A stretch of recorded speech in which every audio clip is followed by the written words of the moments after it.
এই হচ্ছে আজকে জমজমাটি লাঞ্চের সমস্ত আইটেম। এটা হচ্ছে সর্ষে ইলিশ, পোস্তও গেছে এর মধ্যে, বেলে মাছের ঝাল, পটল চিংড়ি, লাউ পাতার ডগা দিয়ে পাতা দিয়ে একটা ডাল, মুসুরির ডাল। এখানে রয়েছে 3 রকমের ভাজা, আলু ভাজা, ধনেপাতার বড়া, আর এগুলো হচ্ছে কাতলা মাছের বোনলেস প্যাটি। তবে সবার প্রথমে খাবো হচ্ছে এটা হচ্ছে শোলা কচু মাখা। এটাকে গ্রেট করে এর মধ্যে কাজু বাটা গেছে, সর্ষে বাটা গেছে, পোস্ত গেছে, নারকেল গেছে, সর্ষের তেল, কাঁচা লঙ্কা। আশা করি ওপরে ভুড়ি ভোজটা তোমরাও জমিয়ে করবে, সুতরাং ভালো তো আছোই, তবে চ্যানেলটাকেও সাবস্ক্রাইব করে নিও, তাহলে আমিও ভালো থাকবো।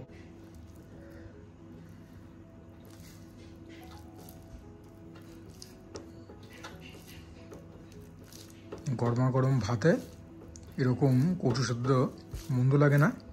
ওল কচু সেদ্ধ তো আমার খুবই প্রিয়। এটা প্রথমবার খাচ্ছি লাইফে এই কচুটা এরকম করে খাওয়া। এটা সেদ্ধ না, এটা কিন্তু কাঁচা, ঠিক আছে? কাঁচাটাকে যেরকম বললাম গ্রেট করে দেওয়া হয়েছে। দেখা যাক খেতে কীরকম লাগে। নুন অল্প নিয়ে নিই, দেখি প্রথম গ্রাসটা নিয়ে। প্রথমবার খাচ্ছি, একটু এক্সাইটেড তো রয়েছি। খুবই ভালো। ওল কচুর কথাই মনে করাচ্ছে, তবে যেভাবে তৈরি করা হয়েছে একটুখানি মিষ্টি বেশি লাগছে আমার, হয়তো নারকেল একটু বেশি গেছে, জানি না আলাদা করে চিনি দেওয়া হয়েছে কিনা। একটুখানি ক্যাটকাটি মিষ্টি হয়ে গেছে, যদি মিষ্টিটা একটু কম হতো খুব ভালো লাগতো, বাট রিগার্ডলেস অফ দ্যাট খুবই ভালো খেতে। এই সমস্ত আদ্যপান্ত বাঙালি খাবারগুলোকে কিন্তু সেলিব্রেট করা উচিত, ঠিক আছে? শুধু যে মাছ মাংস ডিম তা নয়, এগুলোরও কিন্তু একটা বাঙালি থালিতে জায়গা রয়েছে। কচু বাটা চিংড়ি তো এখন খুব পপুলার করে দিয়েছে কিছু কিছু রেস্টুরেন্ট। এটার মধ্যে চিংড়ি নেই, তবে এটাও কিন্তু অতি উত্তম। কাতলা মাছের বোনলেস প্যাটি দেখার জন্য কি তোমরা এক্সাইটেড?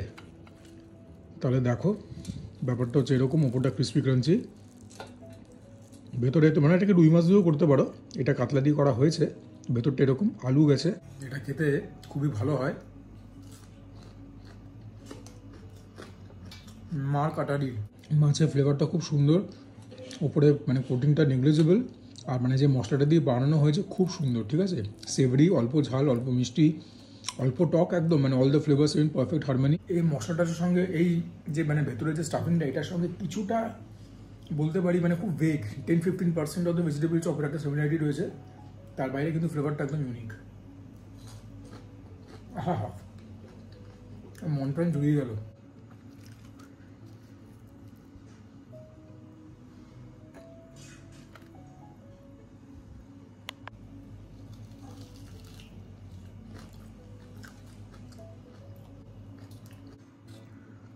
এবারে খাবো হচ্ছে ডালটাকে একটুখানি ঘেটে নিতে হবে, ঠিক আছে? পুরো বাটিটাই আমার, সুতরাং ডু নট বি অ্যালার্মড যে এঁঠো করে দিলাম। লঙ্কা রয়েছে, ডাটা খুব একটা পছন্দ করি না, তবে পাতাগুলো সেগুলো কিন্তু আমার বেশ প্রিয়। দেখি ডাল দিয়ে একটা গ্রাস নিই। রোববার দিনকে ডাল ভাত খাওয়ারও একটা আলাদা মজা আছে। ডাল ভাত খাওয়ার মজা প্রত্যেক দিনই আছে। লঙ্কার থেকে ঝাল, পাতাগুলোর একটা হার্বেস্টিয়াস ফ্লেভার, এটা খুব চেনা পরিচিত খাবার আমার। আজকেও খেতে খুব ভালো হয়েছে। আলু ভাজা নিয়ে নিই অল্প। আলু ভাজাগুলো একটুখানি ড্যাম্প হয়ে গেছে, সব তো একদম গরমা গরম হয় না, যেরকম এইগুলো লাস্টে ভাজা হয়েছে আমি জানি। কাতলা মাছের প্যাটি,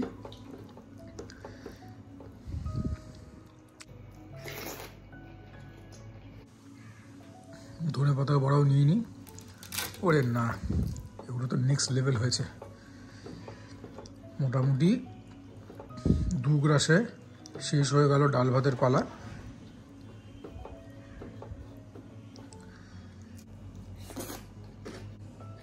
এবারে খাবো হচ্ছে পটল চিংড়ি। তবে তার আগে কিছু কথা, কালকে যে ভিডিওটা আমি শ্যুট করলাম সেখানে সত্যি আমি দেখছি যে ব্যাকগ্রাউন্ড নয়েজ খুব এসছে। কারণ ব্যাকগ্রাউন্ড নয়েজ ছিল, তোমরা অনেকে আমাকে বলছো যে দাদা মাইকটাকে আপগ্রেড করো। অনেকবার তোমাদেরকে বলেছি, আজকেও বলছি, কারণ আমার সব ভিডিও যে সবাই দেখবে প্রত্যেকদিন তার তো কোনো মানে নেই। তোমরা যে দেখো এটার জন্য আমি grateful. I am already using DJI Mic 2, ঠিক আছে? সেই মাইকটা কেনার ভিডিও রয়েছে, মেট্রোগুলি থেকে কিনেছিলাম ধর্মতলা। 38,200 টাকা আমি পে করেছিলাম। MRP আরও বেশি ছিল, যাই হোক আমার পকেট থেকে বেরিয়েছিল 38,200 টাকা। বলো তো এরপরে একটা ক্রিয়েটার কী করতে পারে? আমার চ্যানেল তো আর মানে ফুলে ফেপে নেই যে আজকে একটা কিনলাম, কালকে একটা রোড কিনলাম, পরশু একটা এই কিনলাম সেই কিনলাম। করতে কি পারি আমি লিটারেলি অ্যাট মাই বিট সেট। তোমাদেরকে আমি দোষ দিচ্ছি না, কারণ আমি যখন এডিট করেছি তখন আমিও টের পেয়েছি যে ব্যাকগ্রাউন্ড নয়েজ রয়েছে, ক্লিয়ারলি কথাবার্তা শোনা যাচ্ছে, কিন্তু ব্যাকগ্রাউন্ড নয়েজ যদি না থাকতো তাহলে তোমাদের ভিউইং এক্সপিরিয়েন্স আরও বেটার হতো, কারণ তোমাদের অডিওটা সেরকম আরও বেশি সুদিং হতো। সত্যি আমি জানি না আমি আর কি করবো, আই হ্যাভ ট্রাইড এভরিথিং। প্রথমে আমার কাছে একটা যে তারওয়ালা যে মাইকটা সবাই কেনে 700-800 টাকা দাম, সেটা আমি অ্যামাজন থেকে কিনেছিলাম, সেটা ব্যবহার করছি দীর্ঘ কিছুদিন। তারপরে এইটা কিনলাম 800 টাকা থেকে সিধা জাম্প মেরে 38,200 টাকা, তারপরেও এই ফল। আমি সত্যিই জানি না কি করবো, আমি সরি। এবারে খাচ্ছি আলু পটল আর চিংড়ির এই তরকারিটা। একটু চিংড়িগুলোকে আলাদা সাইড করি, একদমই থকথকে প্রিপারেশন হয়েছে, দেখতেই পাচ্ছ। চিংড়ি মাছও গেছে ইন অ্যাবান্ডেন্স, পটল আলু সবই গেছে, একদমই শুকনো শুকনো। এটা দিয়ে তোমাদের রুটি খেতেও জবরদস্ত লাগবে। আমি খেয়েছি এটা দিয়ে রুটি, এই প্রিপারেশনটা দিয়ে আগেও তো খেয়েছি, হয়েছে তো বাড়িতে। সো ইয়া,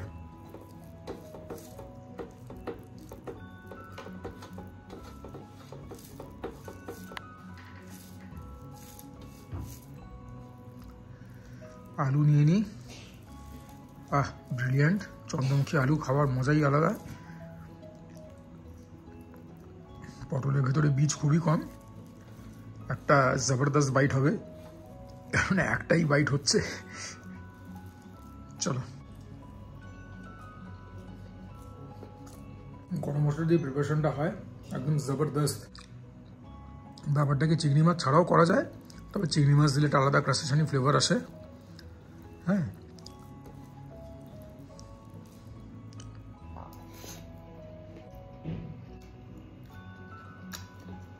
এইবারে খাবো হচ্ছে বেলে মাছের ঝাল, পেঁয়াজ দিয়ে করা, একদমই থকথকে প্রিপারেশন, নট লাইক দ্য পটল ওয়ান। পটলটা তো কিছুই ছিল না, মুছে খেতে হয়েছে। এটাতে পেঁয়াজ রসুনের এটা প্রিপারেশন বেশ ভালো হয়। বেলে মাছ আজকাল সেরকম বাজারে পাওয়াও যায় না, ওর জন্য আনাও হয় না। হ্যাঁ, আর ঠিক আছে, নতুনত্ব তো কিছু তোমরা দেখতে চাও যে দাদা একই মাছ খাচ্ছি, আসলে বলো তো কি, অনেক রকম মাছই তো দেখিয়েছি, নতুনবার কটা জিনিসই দেখাতে পারি বলো। সেই ঘুরে ফিরে ইলিশ, কই, চিংড়ি, খাসির মাংস, মুরগির মাংস, এর বাইরে রান্নার তারতম্য ঘটতে পারে, কিন্তু মাছ আর বাজারে আর কটাই বা আছে এরকম আলাদা আলাদা। পাবদা মাছ দেখিয়েছি, আর বোয়াল, অনেক রকমই জিনিস দেখিয়েছি। কাজুরি মাছ দেখিয়েছি, যেটা কিনা এখন প্রায় বিলুপ্ত, প্রায় পাওয়াই যায় না। মাছটাতে হাত দেওয়ার আগে তোমাদেরকে একটা প্রিপারেশনে বাইট নিয়ে বলি কীরকম হয়েছে। প্রিপারেশন তো একদম A1 হয়েছে, দেখা যাক মাছটা কীরকম। ঝাল ঝাল হয়েছে, কাঁচা লঙ্কাটাও মেখেছি, পেঁয়াজ রসুনের একটা ভুনা তো বলবো না, একটা বাঙালি প্রিপারেশন। বেলে মাছেও কিন্তু মোটামুটি কাটা থাকে, ওর জন্য বেলে মাছটাও একটু সন্তর্পণেই খেতে হবে। এই জায়গাটাতে তো আপাতত কাটা আমি পেলাম না, তো মাছ দিয়ে ভাতের একটা গ্রাস নিই, দেখি মাছটা কীরকম। প্রিপারেশনটা খুব ঝাল হয়েছে, এখন টের পাচ্ছি মুখের ভেতরে একটা জুরুনি হচ্ছে, যেটা কিনা আমার ভালো লাগে। যেটা ঝাল খেতে পাওয়া না তাদের কথা আলাদা, খুব একটা বাসি নয়, ভালো মাছ, খুব ভালো গো মাছটা। হ্যাঁ, সুন্দর কোয়ালিটির মাছ, তবে ঝোলটা যেহেতু শুকনো, মোটামুটি 2 গ্রাসেই পালা চুকে গেল। তবে কোয়ালিটি ম্যাটার্স, নট কোয়ান্টিটি। যেরকম মাছটার স্বাদ, সেরকম হচ্ছে প্রিপারেশন, একদম ব্লকবাস্টার। খুব একটা কিন্তু বেশি কাটার সম্মুখীন হতে হলো না, তবে কাটা থাকে সূক্ষ্ম সূক্ষ্ম, সো বি কেয়ারফুল। এটা যেরকম বললাম ব্লকবাস্টার। এইবারে খাবো হচ্ছে সর্ষে ইলিশ, পোস্ত, দই, কাজু বাটা অনেক কিছু গেছে। ভাপে তৈরি হয় তো এত নরম যে একটুখানি ভেঙে এসছে। এবার এটাকে তোলাটা চ্যালেঞ্জ হয়ে যাবে। লঙ্কাটাকে নিয়ে নিই, সুজয় ক্রনিকল স্পেশাল। দেখতে তো খুবই লোভনীয় লাগছে, কিন্তু এটাকে আমি তুলবো কী করে সেটা, এ বাবা, এ তো পুরো ভেঙেই যাচ্ছে। না, এ একদম পুরো হাতের মধ্যেই আমার পুরো ভেঙে গেল। আর কিছু করবার নেই, এটাকে যেটুকুন আর কি স্যালভেজ করতে পারলাম, আদারওয়াইজ পুরো ব্যাপারটাই আর কি একদম ভেঙে গেছে। জানি না এতটা ব্রিটেল হয়ে যায় কি না। হ্যাঁ, আর ভেতরে মাছ নেই, তাহলে পরে একটুখানি নিয়ে নিই, মশলা টশলা সেগুলো দিয়ে মেখে খাই 4টি ভাত। আর আজকে রোববার, আজকে মাংস হয়নি, যে রোববারে বাঙালির পাতে মাংস ভাত, তবে সর্ষে ইলিশ তো হচ্ছে, সেটাই বা কম কি। এত সুন্দর দেখতে হয়েছে, সবটাই ঈশ্বরের দয়া। একদম সর্ষের তেলে নারকেল পোস্ত এগুলো যেন পুরো ভেসে ভেসে রয়েছে। দেখে তো মনে হচ্ছে খুবই ভালো হয়েছে প্রিপারেশনটা। ওর তো বাকিটা টেস্ট করলেই বোঝা যাবে। একটু নুন মেখে নিই।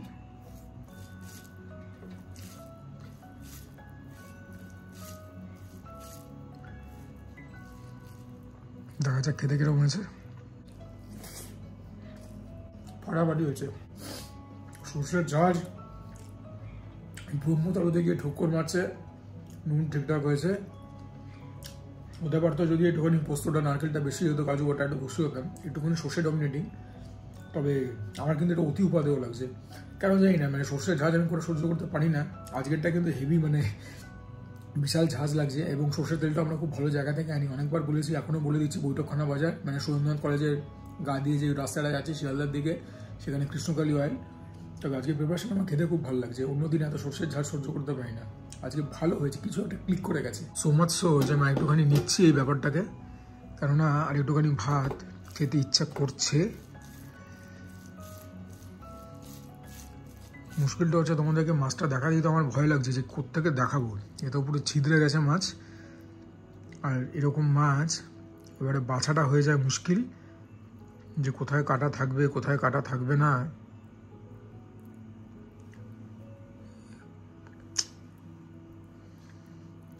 মাছের রিভিউ তো নতুন করে আর কিছু দেওয়া নেই। আমাকে এটাই বলে বিক্রি করা হয়েছিল যে ডায়মন্ড হারবারে কাঁচা মাল 1 কিলো 100 মতো ওজন, মানিকতলা বাজার থেকে কেনা, 2500 টাকা করে কিলো। এর জন্যই ব্যাপারটা রিপিট করা, যে আগের যদি কোনো ভিডিও কেউ মিস করে থাকো, সো দ্যাট তারা মানে কি বলবো, মানে বিস্ময়তে না থাকুক যে কোথাকার মাছ কোথেকে কিনলো, কত দাম, এর জন্যই বলে দেওয়া। আর যারা নিয়মিত দেখো তাদেরকে ধন্যবাদ, তারা তো পুরো ব্যাপারটা জানি। মাছটা নিয়ে এটাই বলবো, যেটা আগেও বলেছি, উচ্ছ্বসিত হওয়ার মতো কিছু না, আবার একদম মানে মুখটা ফিরিয়ে নেওয়ার মতো না, রিজনেবল। কলকাতাতে এর থেকে ভালো ইলিশ পাওয়াটা এখন সমস্যার বিষয়।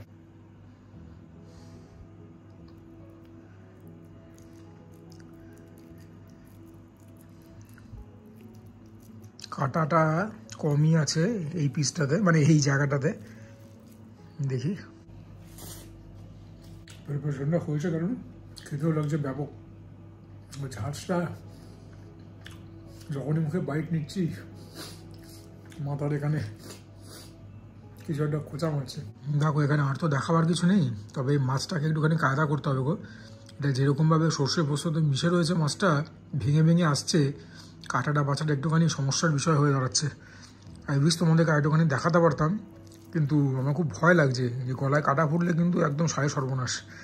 ঠিক আছে, আর এমনি তো বেশি কিছু তো দেখাবার নেই, একটুখানি সাবার করে নিই। ওপরে এই আউটরে কি বলো, ওপরে চলে এসেছি, তার মানে বুঝতেই পারছো it is time to cap of this video. যদি ভালো লাগে ভিডিওটা প্লিজ কনসিডার লাইকিং ইট।